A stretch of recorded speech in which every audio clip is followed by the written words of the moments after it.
Hi everyone, thanks for coming back for part two. Before I get into the table, I just wanted to talk a little bit more about this weekend coming up and some of the things that seem to be lining up for this weekend.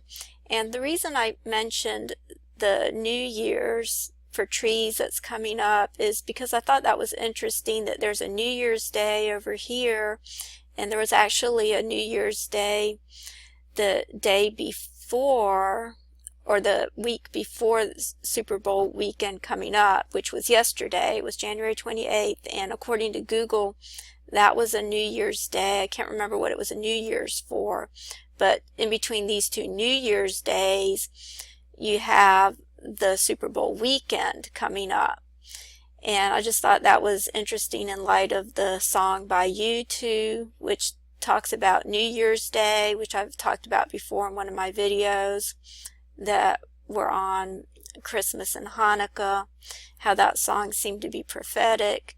And then they also have another song called Bloody Sunday, which of course the Super Bowl is on Sunday, and so this is between two New Year's days. So I just thought I would mention that. I'm not sure if there's anything to it, but the U2 songs do seem to be prophetic, and in my opinion, I believe they're divinely inspired based on the lyrics. I just don't see how they could have that kind of supernatural knowledge to come up with those lyrics without some kind of inspiration from the Holy Spirit. But that's just my opinion.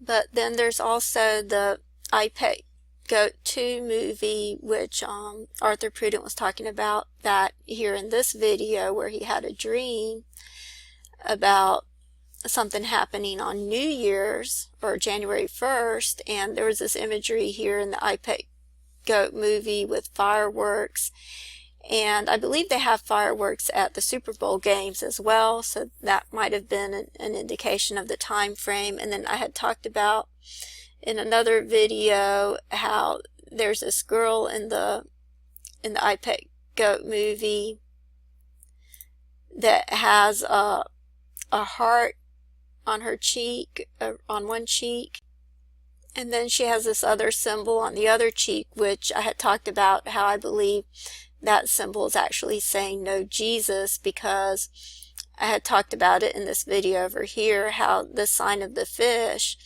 can also be represented as a symbol right here, which seems to be very similar to the image that's on her cheek, except for the fact that it doesn't have the line down the middle, which would be the letter I, which stands for Jesus, and then it's like she's saying no to the whole thing.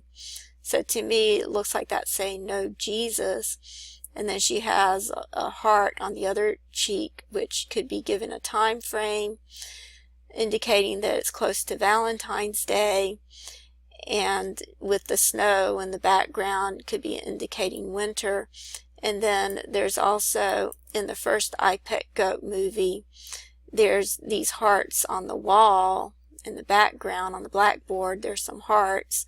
And then there's some snowflakes over here, so that could be indicating a time frame as well. And it's interesting, these views over here, I just noticed that they're at 1192. So it's interesting that that number came up at this particular time that I'm doing this video, because the Super Bowl Sunday is also like the number 9/11, because it's the 11th month and the 9th day according to the Hebrew calendar. So let me try to get that up. So the 9th day, and Shavat is the 11th month. So February 5th is the 9th day, 11th month. And it's February, which is the second month on our calendar, which is the number 2. And so if we go back to the video, it's really interesting that these numbers come up. And I believe these are the same numbers that Humble Horse has been talking about on his channel. Anyway, I just noticed that, so I thought I would point that out. But what I really wanted to talk about in this video is the table that I did on the word grievous sore. And the reason that came up is because I had mentioned how I wanted to talk a little bit more about the head wound, and Arthur Prudent had linked a video that was really interesting, which is this one right here by C. Urbana. And in this video, she talks about these mysterious ailments that all these people that are close to Obama seem to have, some type of ailment of sorts having to do with their brain or their heads. And then you have, on Obama's head, you have these scars, which seem to indicate some type of surgery having been done on his head. And I had just mentioned how that might have something to do with the grievous sore that's talked about. I believe it's in Revelation 16.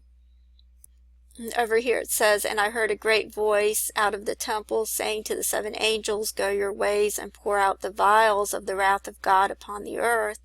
And the first went and poured out his vial upon the earth, and there fell a noisome and grievous sore upon the men which had the mark of the beast, and upon them which worshipped his image." And I had pointed out how the word grievous sore in the Greek is actually translated as an evil wound. And you see the word here for grievous is the word evil. You see it's used to mean evil 51 times in the Strongs. And so it's a wicked or an evil. And then the other word over here is the word for the word sore is this word right here, and it actually means a wound or a sore. So it's actually an evil wound that those who have the mark of the beast are inflicted with. And this is the first vial that's poured out, and I believe there's an overlap between the seals, the trumpets, and the vials. I don't believe it's all consecutive and linear on a timeline. I believe there's an overlap, because if you go further down, this is where Jesus said he comes as a thief. Right here in verse 15, it says, "Behold, I come as a thief. Blessed is he that watcheth and keepeth his garments, lest he walk naked and they see his shame." So this is the rapture. This is the coming of Christ, coming as a thief. And it's all the way here in Revelation 16 when the vials are being poured out. So, and this is the first vial, talks about the noisome or grievous sore.